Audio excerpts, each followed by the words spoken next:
ফিরে এলাম আজকের রেসিপিতে বন্ধুরা। আজ বানাবো গরুর গোশের সাথে পটল আলুর একটা তরকারি। 1.5 কিলো গোশ এখানে আছে। 1 কাপ পেঁয়াজ দিয়ে দিব। এখানে 1 টেবিল চামচ আদা পেস্ট, 1 চা চামচ রসুন পেস্ট, 1 টেবিল চামচ মরিচ, 1 টেবিল চামচ ধনিয়া, 1 টেবিল চামচ লবণ, কিছু গোটা গরম মশলা, 1 চা চামচ হলুদ, পরিমাণ মতো তেল, পানি দিয়ে ঢাকনা দিয়ে ঢেকে সিদ্ধ হতে দিব। কিছুটা পানি কমে এসেছে, এবার একটু নেড়ে চেড়ে আবারও ঢাকনা দিয়ে ঢেকে দিব। ঢাকনাটা তুলে দুটো টমেটো কেটে রেখেছি, আমি এর মধ্যে দিয়ে দিব। আবারও ঢেকে রাখবো।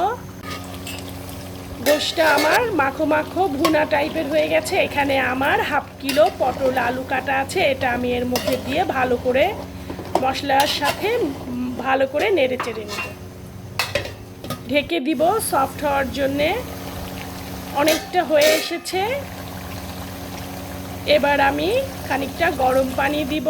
খুব বেশি দেব না, কারণ আমার গোশটা আগে থেকেই সিদ্ধ করা। জাস্ট পটলটা সিদ্ধ হবার মতো করে। এবার ঢাকনা তুলে ভালো করে নেড়ে চেড়ে নিব। আমি খানিকটা ধনিয়া জিরা ভেজে গুঁড়ো করে রেখেছি, এবার এটা এর মধ্যে দিয়ে দিব। এতে করে পটলের গন্ধটা থাকবে না। হয়ে গেল আমার মজার রেসিপি।